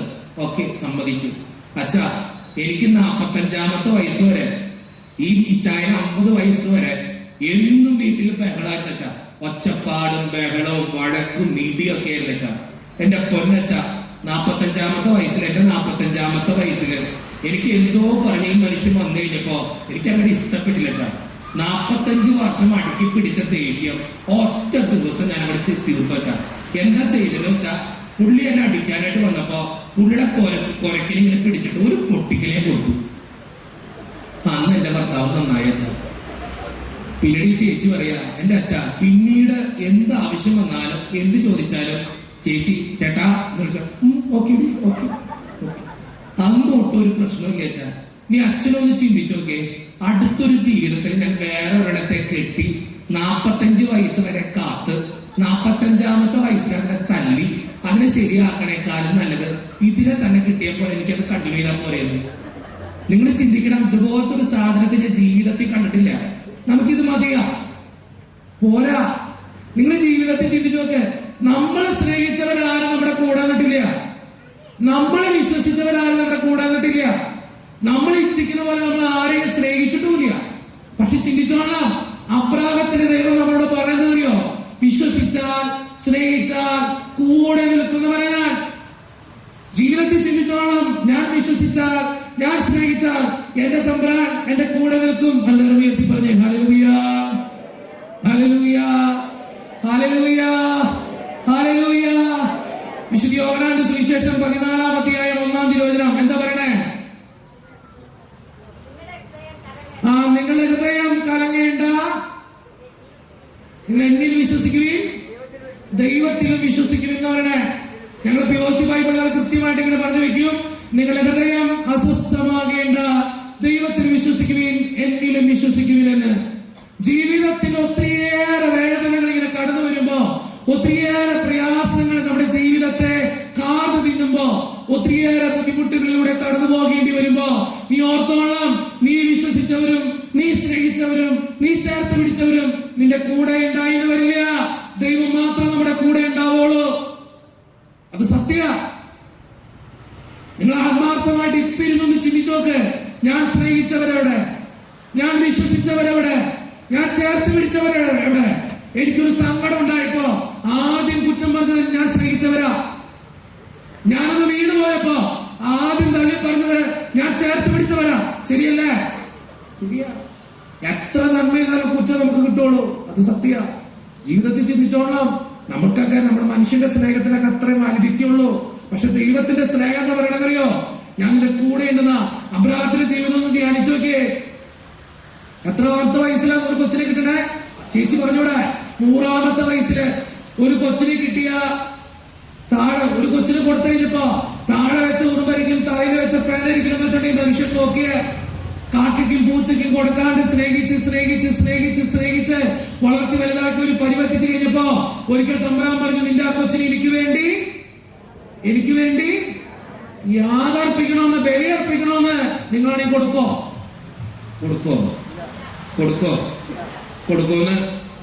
ഇല്ല. കൊടുക്കോ ആരെങ്കിലും? കൊടുത്തേക്കാട്ടില്ല. നമ്മൾ കൊടുക്കില്ല. ഞാനാണെങ്കിലും കൊടുക്കില്ല കേട്ടോ. എനിക്കില്ല കേട്ടാ. ഞങ്ങൾ കല്യാണം കഴിക്കാത്ത ഞാൻ കൊടുക്കില്ല, എങ്കിലും കൊടുക്കില്ല. എന്നാ കർത്താവ് പറയണേ? നിങ്ങളൊന്ന് ചിന്തിച്ചു നോക്കിയേ. 100 വർഷം കാത്തിരുന്നൊരു കൊച്ചിനെ കിട്ടിയതാ. അതിനെ സ്നേഹിച്ച കൊതി തീരുമ്പോ തമ്പുരാൻ പറയാ, നിന്റെ കൊച്ചിനെ എനിക്ക് വേണ്ടി ബലിയർപ്പിക്കണമെന്ന്. വെറുതെ കൊടുക്കാനില്ല, ബലി അർപ്പിച്ചു കൊടുക്കണം, യാഗം ചെയ്തു കൊടുക്കണം. സ്വന്തം കൊച്ചിന്റെ കരങ്ങൾ ബന്ധിച്ചിട്ട് ഒരു കടാരം കൊണ്ട് അവന്റെ നെഞ്ചത്തെ കുത്തിയിറക്കി ആ ചോര കൊണ്ട് ബലിയർപ്പിക്കണമെന്ന് ഏതപ്പന് പറ്റും? ഏതമ്മയ്ക്ക് പറ്റും? പക്ഷെ അബ്രഹാം എന്ന മനുഷ്യൻ നമ്മളെ ചിന്തിപ്പിക്കുന്നത് അവിടെയാ. എനിക്ക് ഈ ബൈബിൾ വായിക്കുമ്പോ, വിശുദ്ധ ഗ്രന്ഥം വായിക്കുമ്പോ ഏറ്റവും ബഹുമാനം തോന്നിയിട്ടുള്ള ഒരു കഥാപാത്രമാണ് അബ്രഹാം. അത് സത്യ. കാരണം എന്തറിയോ?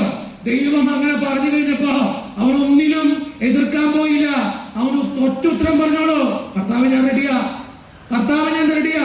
പിറ്റേ ദിവസം നിങ്ങൾ ചിന്തിക്കണം, പിറ്റേ ദിവസം അതിരാവിലെ സ്വന്തം സഹധർമ്മിണിയോട് ഒരു വാക്കുപോലും ഉരിയാടാതെ അവന് ജീവൻ കൊടുത്ത് വളർത്തി വലുതാക്കിയ സ്വന്തം പത്നിയോട് ഒരു വാക്ക് പോലും ചോദിക്കാതെ അബ്രാഹാം എന്ന മനുഷ്യൻ സ്വന്തം മകനെ പിടിച്ചുകൊണ്ടൊരു യാത്ര പോവാ മോറിയാമലയിലേക്ക്. പോകുന്ന വഴിയില് അപ്പന്റെ മുഖത്ത് നോക്കി മകൻ ചോദിക്കുന്ന ഒരു ചോദ്യമുണ്ട്. ലോകത്തെ മുഴുവൻ ചങ്കുലയ്ക്കുന്ന ഒരു ചോദ്യം ഇങ്ങനെയാ: അപ്പാ അപ്പാ, വിറകുണ്ട്, തീയുണ്ട്, ബലിക്കുള്ള കുഞ്ഞാടെവിടെയാ? ബലിക്കുള്ള കുഞ്ഞാടെവിടെയാ? അപ്പന്റെ കണ്ണിൽ നിന്നും കണ്ണുനീർ തുള്ളിച്ചിട്ട് വീണുകൊണ്ടിരിക്കുക.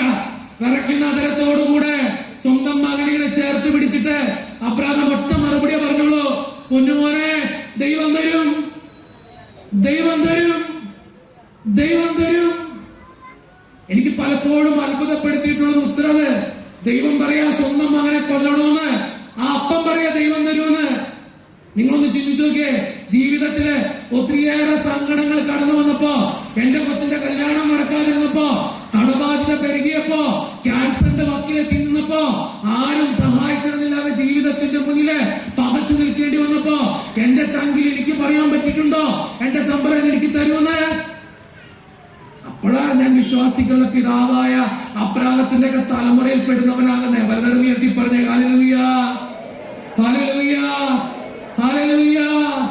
ജീവിതത്തെ ചിന്തിച്ചോളാം. നമ്മുടെയൊക്കെ ജീവിതത്തിന്റെ പ്രശ്നം എവിടെയാ? പിന്നെയും തീർന്നില്ല. മോറിയാമല കയറി പോവാ. യാഗബലി തുടങ്ങാൻ സമയമായി. ബലിക്കുള്ള എല്ലാ കാര്യങ്ങളും ചെയ്തു നിൽക്കുന്ന അബ്രാഹത്തിനോട് നോക്കി പിന്നെയും ഇസ്ഹാക്ക് ചോദിക്കുന്ന ഒരു ചോദ്യമുണ്ട്. കുറച്ചു നേരത്തിനുള്ളിൽ സ്വന്തം മകനെ അപ്പം കൊല്ലണം, ബലി അർപ്പിക്കണം. അപ്പോഴും സ്വന്തം മകനിങ്ങനെ അബ്രാഹത്തിനെ ചേർത്ത് പിടിച്ചിട്ട് ചോദിക്കുന്ന ഒരു ചോദ്യമുണ്ട്: അപ്പാ അപ്പാ, ഇനിയെങ്കിലും പറ, യാഗം തുടങ്ങാൻ സമയമായി, ഇനിയെങ്കിലും പറ, ബലിക്കുള്ള കുഞ്ഞാടെവിടെയാ? ഈ പ്രാവശ്യം അപ്പന്റെ കണ്ണിൽ നിന്നും കണ്ണുനീർ തുള്ളിച്ചിട്ട് വീടാ. ഇനി ഒരിക്കലും ചേർത്ത് പിടിക്കാനില്ലാത്ത സ്വന്തം മകനെ ചേർത്ത് പിടിച്ചിട്ട് ഒത്തിരിയേറെ വേദനയോടുകൂടെ, ഒത്തിരിയേറെ സങ്കടത്തോടുകൂടെ ഈ മകനെ നോക്കിയിട്ട് സ്വർഗത്തിലേക്ക് പിന്നെ കണ്ണുകൾ പായിച്ചിട്ട് ഈ അബ്രാഹാം പറഞ്ഞു: പൊന്നുമോനെ, ദൈവം തരൂടാ, ദൈവം തരൂടാ, ദൈവം തരൂടാ. ജീവിതത്തില് യാതനകൾ ഇങ്ങനെ കയറി വരുമ്പോ, ഉദ്ദേശിച്ച പോലെ പല കാര്യങ്ങളും നടക്കാതിരിക്കുമ്പോ, കണക്ക് കൂട്ടലുകൾ തെറ്റിപ്പോകുമ്പോ, ദൈവം തരുമെന്ന് പറയാൻ, ചങ്കിൽ എഴുതി വയ്ക്കാൻ നമുക്ക് പറ്റിയിട്ടുണ്ടെന്ന് വരെ. പറ്റുന്ന നേരത്ത് ഞാൻ പറയും: നീ ഒരു വിശ്വാസിയാ, നീ ഒരു ക്രൈസ്തവനാ, തമ്പുരാന്റെ പിന്നാലെ നടക്കുന്നവനാണെന്ന്. അല്ലെങ്കിൽ ഞാൻ പറയും അബ്രാഹത്തിന്റെ വിശ്വാസ ചൈതന്യം പോലും നമ്മുടെ ജീവിതത്തിൽ ഇല്ല. വലതരം ഉയർത്തി പറഞ്ഞേ ഹല്ലേലൂയ, ഹല്ലേലൂയ, ഹല്ലേലൂയ. നമ്മുടെയൊക്കെ നാട്ടില് വർഷങ്ങൾക്ക് മുമ്പ് എഴുതപ്പെട്ടൊരു പാട്ടുണ്ട്. ആ പാട്ട് പാടുന്ന നിങ്ങൾക്കറിയാൻ പറ്റും: ദുഃഖത്തിന്റെ പാനപാത്രം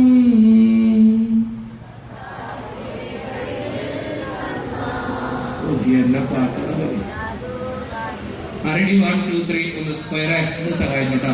റെഡി 1 2 3 സ്റ്റാർട്ട്. എല്ലാവരോടും ഒന്നിച്ച്: ദുഃഖത്തിന്റെ പാനപാത്രം കർത്താവിന്റെ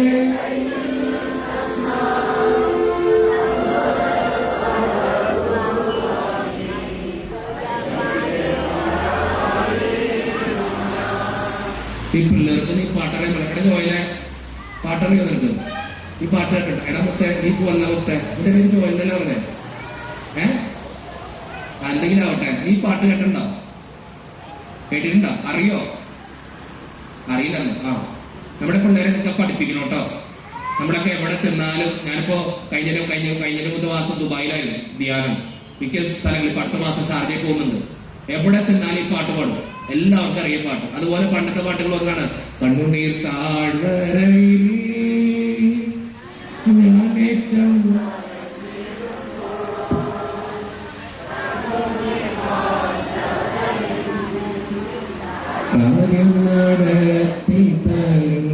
അടുത്ത വരിയാണ് ഏറ്റവും സുന്ദരം. ഇത് കേട്ടണ്ട? കണ്ണുനീർ താഴ്വര. അടുത്ത വരി എങ്ങനെയാ? നിന്നോട്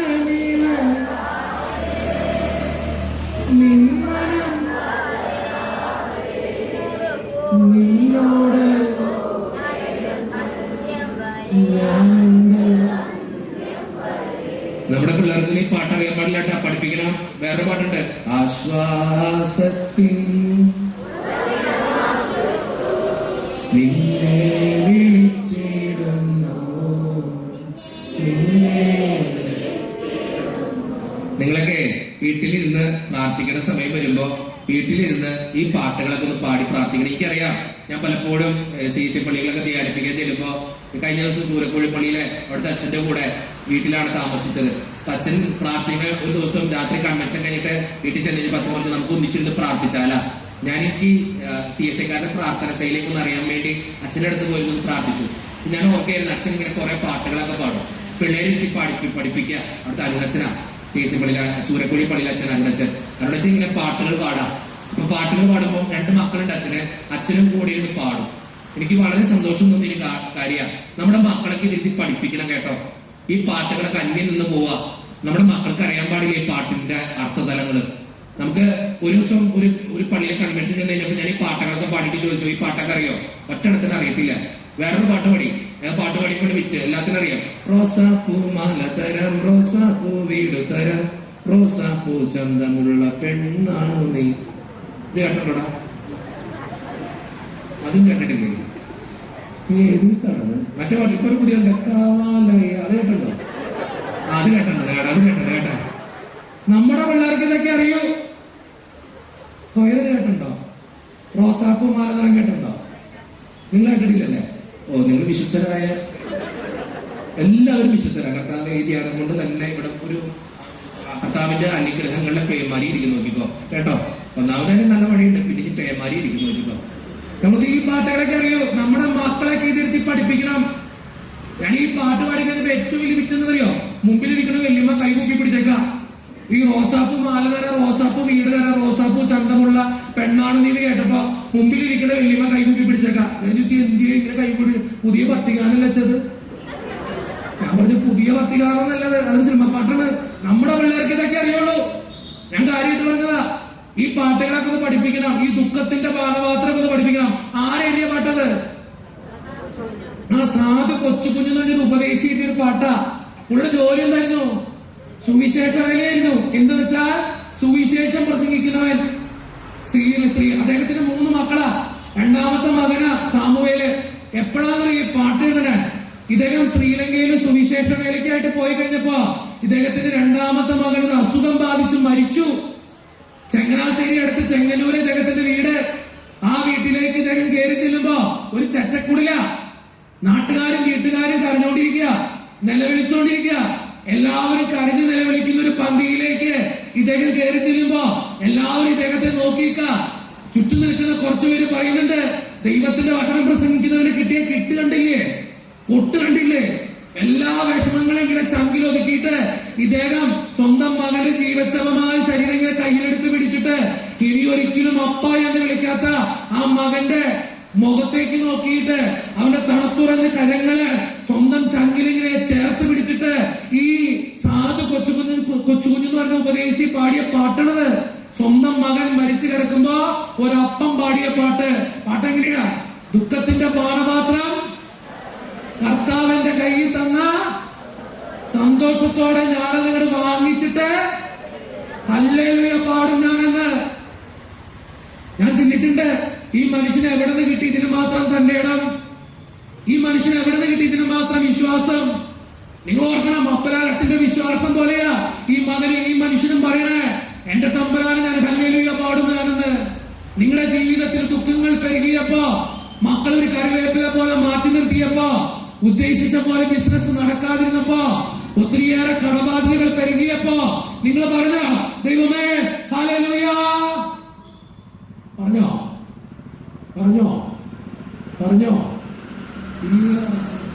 നമ്മളെന്താ പറഞ്ഞേ? കർത്താവേ നിനക്ക് കണ്ടില്ലേ?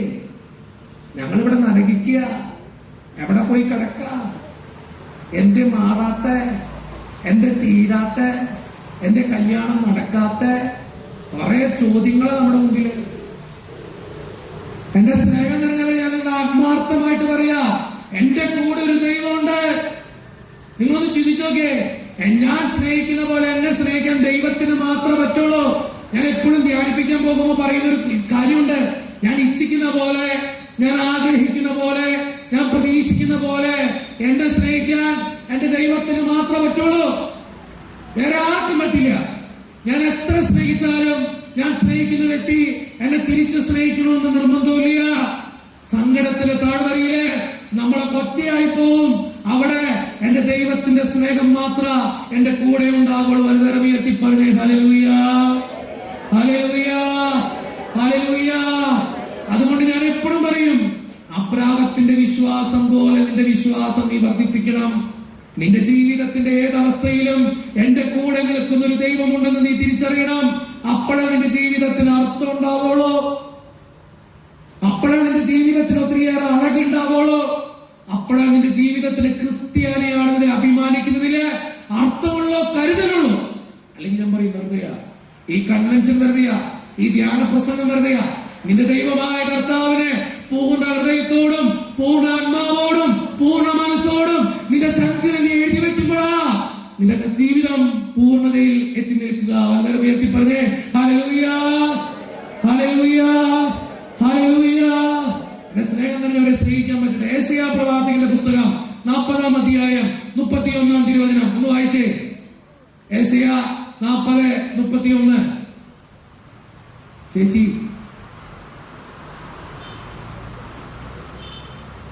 കിട്ടണവരെ വായിച്ചോട്ടോ.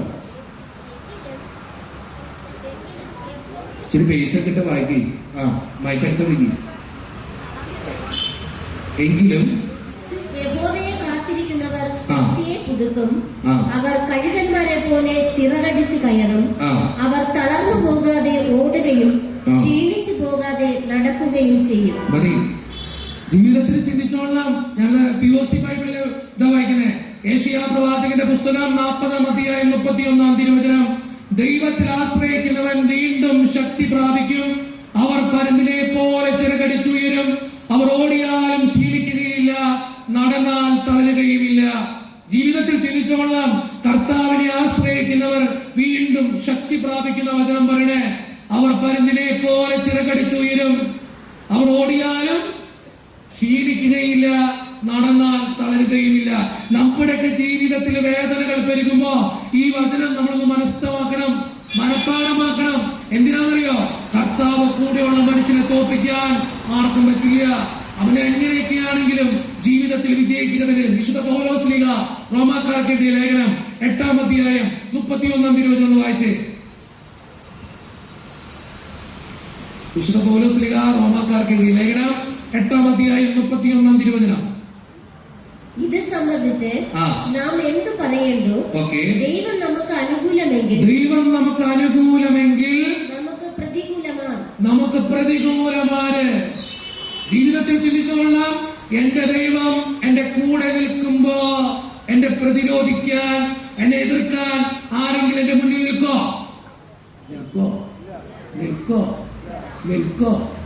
ഇല്ല. ജീവിതത്തിൽ ചിന്തിക്കേണ്ട കാര്യം, എന്റെ കർത്താവ് എന്റെ കൂടെ ഉള്ളപ്പോ എന്റെ മുമ്പിൽ നിൽക്കാൻ ആർക്കും ശക്തി ഉണ്ടാവില്ല. ഞാൻ എപ്പോഴും ധ്യാനിപ്പിക്കാൻ പോകുന്ന ചോദിക്കുന്ന ഒരു ചോദ്യമുണ്ട്. കർത്താവ് കൂടെയുള്ള മനുഷ്യന് പേടിയുണ്ടാവോ? കർത്താവ് കൂടെയുള്ള മനുഷ്യന് പേടിയുണ്ടാവോന്ന്? ഇല്ല. പക്ഷെ നിങ്ങൾക്ക് പേടിയുണ്ടോ? ടെൻഷനുണ്ടോ? കർത്താവ് കൂടെയുള്ള മനുഷ്യന് ടെൻഷൻ ഉണ്ടാവോ? ഇല്ല. നിങ്ങൾക്ക് ടെൻഷൻ ഉണ്ടോ?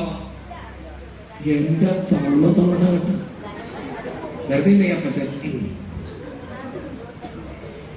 ടെൻഷൻ ഇല്ല. ടെൻഷൻ ഇല്ലാത്തവരുടെ കൈ നോക്കിയേ.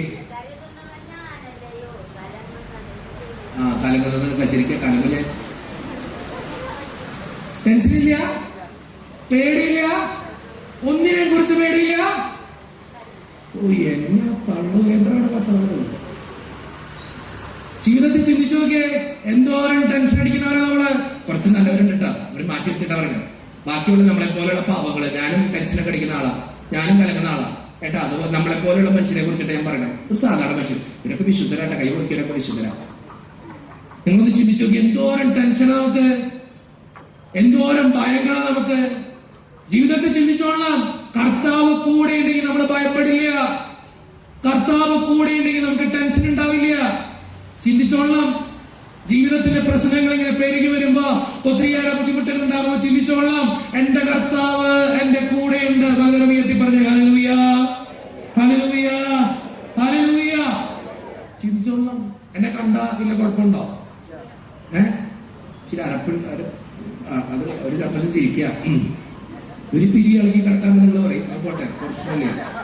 അതെനിക്ക് കുഴപ്പമില്ല. എനിക്ക് തോന്നാറുണ്ട് ചിലപ്പോഴൊക്കെ ഒരു പിരി കളിക്കാൻ കിടക്കണം. പോട്ടെ. അവരെ കാണാൻ വലിയ കുഴപ്പമില്ല. സുന്ദരനാണോ? ആണോ? അല്ലെന്നോ? കണ്ടിട്ടില്ലെന്നോ? ഇപ്പൊ കണ്ടിട്ട് സുന്ദരനാണ്. കുഴപ്പമില്ല കേട്ടോ. സന്തോഷം. ആ ചേച്ചി കാണുന്നത് ഓക്കെ. വലിയ കുഴപ്പമില്ല. എനിക്കറിയാം ഞാൻ സുന്ദരനാണ്. നിങ്ങളൊന്നും പറയണ്ട. എനിക്കറിയാം കേട്ടോ. പക്ഷേ കേട്ടില്ല, എന്റെ ശരീരത്തിൽ പാച്ച് വർക്ക് ചെയ്യാത്ത ഒരു സ്ഥലമില്ല. ഞാൻ കാണിച്ചിരുന്നത് ഈ തലയിൽ ഒരു സ്റ്റിച്ച് ഇട്ടുണ്ട്. അതുപോലെ മുടി കാണുമ്പോൾ എനിക്ക് കൊതിയാ കേട്ടോ. പക്ഷെ ആ മുടിയൊക്കെ പോകാൻ ഒരു കാരണമുണ്ട്. തലയിൽ ഒരു ഓപ്പറേഷൻ കഴിഞ്ഞതാ. ഒരു 16 സ്റ്റിച്ച് ഇട്ടുണ്ടെങ്കിൽ തലയിൽ ഒരു വെട്ട് കാണുന്നുണ്ട്. ഇങ്ങനെ അടുത്ത് വന്നാൽ മതി കാണാൻ പറ്റും. ഇത്രയും ദൂരെ കാണാൻ പറ്റത്തില്ല. ആർക്കും കാണുന്നുണ്ടെങ്കിൽ അടുത്തേക്ക് പോലെ കാണിച്ചു തരാം. ഒരു 16 സ്റ്റിച്ച് ഇട്ടുണ്ട്. അടുത്തൊരു കാര്യം കാണിച്ചു തരാം. ഓക്കെ. ഈ 2 കൈയുടെ മുഖത്തിന് മാത്രം വലിയ കുഴപ്പം തന്നില്ല. ഈ 2 കൈയുടെയും ഓപ്പറേഷൻ കഴിഞ്ഞതാ. ഈ ഒരു കാര്യം കാണിച്ചു തരാം കേട്ടോ. ആരും ചെയ്യരുതേ.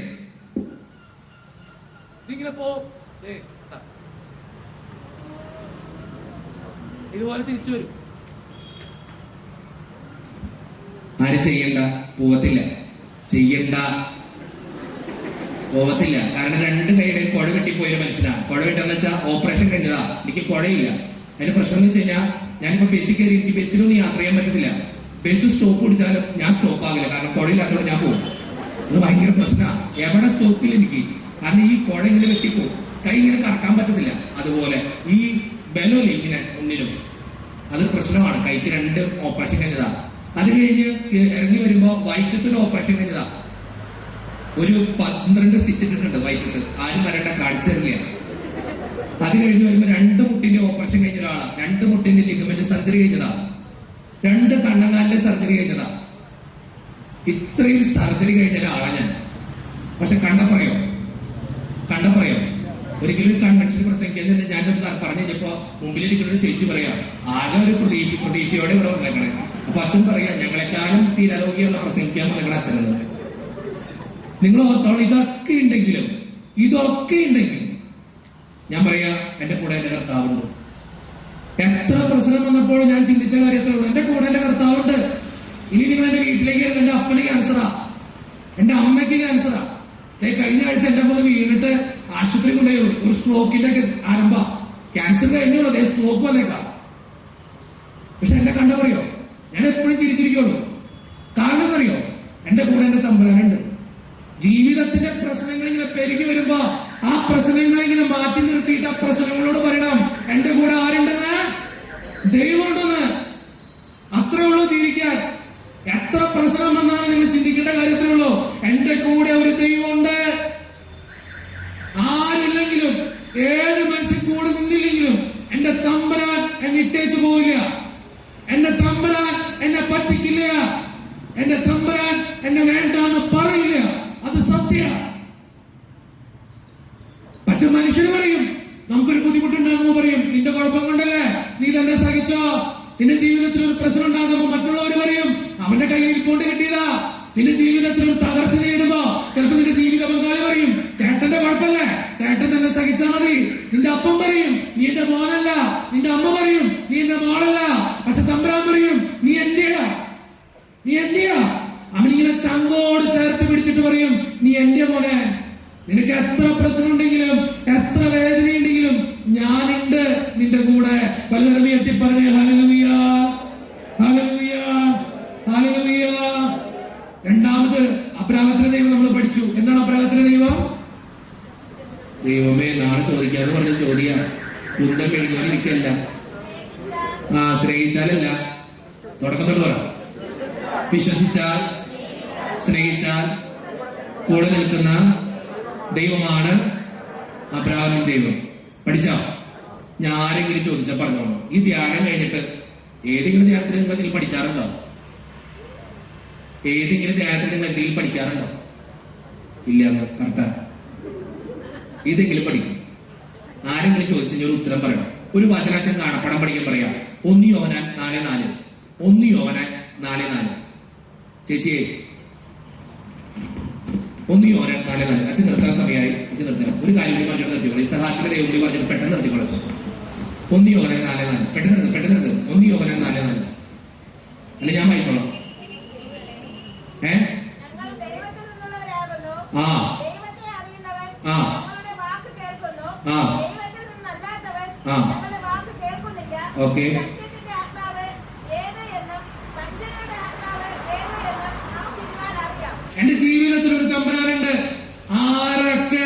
പറ്റിച്ചാലും വേദനിപ്പിച്ചാലും ഇറങ്ങിപ്പോകാത്തൊരു തമ്പുരാൻ. ആ തമ്പുരാൻ ഈ ലോകത്തുള്ള എന്തിനേക്കാളും വലിയവനായ തമ്പുരാനാണ്. ഈ വചനം പഠിച്ചോളണം. 1 യോഹന്നാൻ 4:4. ആ വചനം അവസാനത്തെ വചനം മാത്രം പറഞ്ഞു എന്റെ സഹോദരി വായിച്ചേ. നിങ്ങളിലുള്ളവൻ ലോകത്തിലുള്ളവനേക്കാൾ വലിയവനല്ലോ. നിങ്ങളിലുള്ളവൻ ലോകത്തുള്ളവനേക്കാൾ വലിയവനല്ലോ. ഒന്ന് പറഞ്ഞു എന്റെ കൂടെ, നിങ്ങളിലുള്ളവൻ ലോകത്തുള്ളവനേക്കാൾ വലിയവനല്ലോ. സൈഡിലുള്ളവർക്ക് ഷെയ്ക്കനോടത്തെ ഞാൻ കൊടുത്ത് ഷെയ്ക്കനോടെ ചേട്ടാ കൊടുക്കേട്ടാ. കൈ കൊടുത്തിട്ട് പറ. 1 യോഹന്നാൻ അതിന്റെ മുത്തേക്ക് നോക്ക്. 1 യോഹന്നാൻ 4:4. നിങ്ങളിലുള്ളവൻ. ഇത്രയും പേര് എന്നെ നോക്കണ്ട, അങ്ങോട്ട് നോക്ക്. നിങ്ങളിലുള്ളവൻ ലോകത്തുള്ളവനേക്കാൾ വലിയവനല്ലോ.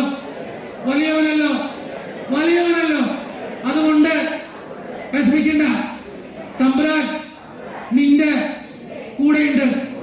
മതി എന്ന് പറയണ്ട കേട്ടോ. രണ്ടാമത് ഇസ്ഹാക്കിന്റെ ദൈവം. അതച്ഛൻ പറഞ്ഞിട്ട് തുടക്കം പറഞ്ഞിട്ട് നിർത്തിക്കോളാം. എന്താണ് ഇസ്ഹാക്കിന്റെ ദൈവം? ആരെങ്കിലും ചോദിച്ച പറഞ്ഞോളാം. അതാ പ്രാർത്ഥന ദൈവ. രണ്ടാമത്തെ ദൈവം അബ്രഹാമിന്റെ ദൈവം എന്താ? വിശ്വസിച്ചാൽ സ്നേഹിച്ചാൽ കൂടെ നിൽക്കുന്ന ദൈവമാണ് അബ്രഹാമിൻ ദൈവം. മനുഷ്യൻ കൂടെ നിൽക്കില്ല, ദൈവം കൂടെ ഉണ്ടാവുള്ളൂ. അവൻ ഏത് രാത്രിയിൽ എന്റെ കൂടെ ഉണ്ടാവും, ഏത് സമയത്ത് അവൻ എന്റെ കൂടെ ഉണ്ടാവും. രണ്ടാമത്തത് ഇസ്ഹാക്കിൻ ദൈവം. എന്താണ് ഇസ്ഹാക്കിൻ ദൈവം?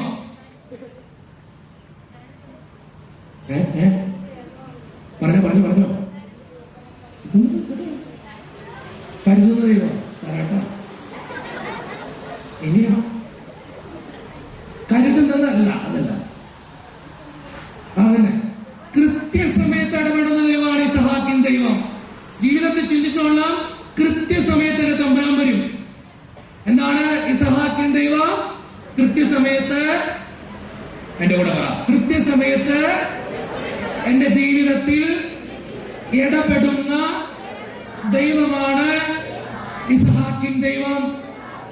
ഒന്നുകൂടി പറ. കൃത്യസമയത്ത് എന്റെ ജീവിതത്തിൽ ഇടപെടുന്ന ദൈവമാണ് ഇസ്ഹാക്കിൻ ദൈവം. ഒന്നുകൂടി പറ. കൃത്യസമയത്ത് എന്റെ ജീവിതത്തിൽ ഇടപെടുന്ന ദൈവമാണ് ഇസ്ഹാക്കിൻ ദൈവം. എന്തുകൊണ്ട് അങ്ങനെ പറഞ്ഞേ? അബ്രഹാം സ്വന്തം മകനെ ബലിയർപ്പിക്കാൻ തന്നെ പോയതാ. ഇസ്ഹാക്ക് ആരുടെ മോനാ? അബ്രഹാമിന്റെ മോനാന്ന് അറിയാലല്ലേ? അത്ര അറിഞ്ഞാൽ മതി. അബ്രഹാം സ്വന്തം മകനെ ബലിയർപ്പിക്കാൻ തന്നെ മോറിയാമലയിലേക്ക് പോയേ. ബൈബിൾ പണ്ഡിതന്മാര് പറഞ്ഞു വെക്കുന്നത് എങ്ങനെയാ? അബ്രഹാം സ്വന്തം മകനെ കൊല്ലാൻ തന്നെ പോയതാ. അവന് ഉറപ്പായിരുന്നു സ്വന്തം മകനെ കൊല്ലണമെന്ന്. പക്ഷേ ദൈവം അനുവദിച്ച ഇല്ല. നിങ്ങൾ ഓർത്തോക്കണം. നിങ്ങൾ യൂട്യൂബിൽ കയറിയിട്ട് അബ്രഹാത്തിന്റെ പേര് ഒന്ന് അടിച്ചു നോക്കിയാൽ കൃത്യമായിട്ട് കിട്ടും. അബ്രഹാം സ്വന്തം മകന്റെ കരങ്ങളെ ബന്ധിച്ച് വിറകൊക്കെ നിരത്തി സ്വന്തം മകനെ അതിന് കിടത്തിയിട്ട് കത്തി ഓങ്ങി നിൽക്കുന്ന സമയം വരെ അബ്രഹാത്തിന്റെ വിശ്വാസത്തിൽ ലെവലേശം പിന്നോട്ടില്ല. അവൻ സ്വന്തം മകനെ കുത്തിക്കൊല്ലാൻ തന്നെ പോയതാ. പക്ഷെ ദൈവം സമ്മതിച്ചോ? ഇല്ല. അവൻ കൃത്യസമയത്ത് ഇടപെടും. എന്റെ തമ്പുരാൻ കൃത്യസമയത്ത് ഇടപെടും. നമ്മുടെ സമയമാണോ? അല്ല. ദൈവത്തിനൊരു സമയമുണ്ട്. എന്റെ കൊച്ചിന്റെ കല്യാണം നടക്കണമെന്ന് തമ്പുരാൻ തീരുമാനിച്ച സമയത്തെ അത് നടക്കൂ. എനിക്ക് ജോലി കിട്ടണമെന്ന് തമ്പുരാൻ തീരുമാനിച്ച സമയത്തെ അത് എനിക്ക് കിട്ടൂ. തമ്പുരാൻ തീരുമാനിക്കണം. നീ എത്ര കാലം ഇവിടെ എത്ര കണ്ണീരൊഴുക്കിയാലും എന്റെ തമ്പുരാൻ കൃത്യസമയത്ത് എനിക്ക് വേണ്ടത് തരും. പലതരം ഉയർത്തി പറഞ്ഞേ ഹല്ലേലൂയ, ഹല്ലേലൂയ, ഹല്ലേലൂയ. യേശുവേ നന്ദി, യേശുവേ സ്തുതി, യേശുവേ ആരാധന. ഇന്നത്തെ സമയം ഏകദേശം പറയും. ഇതിനുള്ള ഉദാഹരണം നാളെ പറയും. അത് അച്ഛന്റെ ജീവിതം വെച്ചിട്ടാ. എന്റെ അപ്പന്റെ ജീവിതത്തിലെ ഒരു ക്യാൻസർ അനുഭവമുണ്ട്. അത് വല്ലാതെ എന്നെ നൊമ്പരപ്പെടുത്തിയ ഒരു അനുഭവം. കൃത്യസമയത്ത് നമ്മൾ കടന്നു വന്നൊരു അനുഭവം പറഞ്ഞിട്ട് നാളെ തുടങ്ങാം. നാളെ ഇതിന്റെ കണ്ടിന്യൂഷനാണ്. അച്ഛന്റെ ധ്യാനം ഇതിന്റെ കണ്ടിന്യൂഷനാണ്. നാളെ വരുമ്പോ നിങ്ങൾ എല്ലാവരും വരണം. മഴ പെയ്താലും വരണം. ഞാൻ പറയും, ഒരു മഴ പെയ്ത തീരാവുന്ന വിശ്വാസേ ക്രിസ്ത്യാനിക്കുള്ളൂ. ചെടി പറ്റുമെന്ന് വിചാരിച്ച്, നനയുമെന്ന് വിചാരിച്ച്, മഴയാണല്ലോ എന്ന് വിചാരിച്ച് ഞാൻ വരാതിരുന്നാൽ എന്റെ വിശ്വാസം അത്രയേ ഉള്ളൂ. നമ്മുടെ ദൈവത്തിനുള്ള വിശ്വാസം നിങ്ങൾക്ക് അത്രയേ ഉള്ളൂ. ഞാൻ എപ്പോഴും പറയുന്ന ഒരു കാര്യമാണ്, ഒരു മഴ പെയ്താ തീരും എന്റെ വിശ്വാസം, ചെടി പറ്റിയാ തീരും എന്റെ വിശ്വാസം. മഴയത്താണെങ്കിലും ചെളിയിലാണെങ്കിലും തമ്പുരാന്റെ മുമ്പിൽ പോയിരിക്കണം. കേട്ടോ? പലതരം ഉയർത്തി പറഞ്ഞേ ഹല്ലേലൂയ, ഹല്ലേലൂയ. രണ്ട് കാര്യങ്ങൾ പഠിക്കാൻ പറഞ്ഞു. അബ്രാഹത്തിന്റെ ദൈവം എന്താണ്? ഉത്തരം പറഞ്ഞേ, ഒരുമിച്ച് പറ. വിശ്വസിച്ചാൽ, സ്നേഹിച്ചാൽ കൂടെ നിൽക്കുന്ന ദൈവമാണ് അബ്രാഹത്തിന്റെ ദൈവം. ഇസഹാക്കിന്റെ ദൈവം കൃത്യസമയത്ത് ഇടപെടുന്ന ദൈവമാണ് ഇസഹാക്കിന്റെ ദൈവം. ഒരു വചനം പഠിക്കാൻ പറഞ്ഞു. 1 യോഹന്നാൻ 4:4. കുന്തമണി ഒലിരിക്കാൻ നാളെ വരുമ്പോൾ ചോദിക്കും. നിങ്ങൾ ചോദിക്കും വിചാരിച്ച് വരാതിരിക്കണ്ട, ഞാൻ മാനത്ത് നോക്കി ചോദിച്ചോളാം, എവിടെയെങ്കിലും ഉത്തരം പറയിപ്പിച്ചോളാം. കേട്ടോ? ഞാൻ തന്നെ പറഞ്ഞോളാം. ഓക്കെ, എല്ലാവരും വന്നാൽ മതി. എന്താണ് 1 യോഹന്നാൻ 4:4? നിങ്ങളിലുള്ളവൻ ലോകത്തുള്ളവനേക്കാൾ വലിയവനല്ലോ. നാളെ വരുമ്പോ ഇതൊക്കെ ഒന്ന് ഓർത്തിട്ട് വേണം വരാൻ.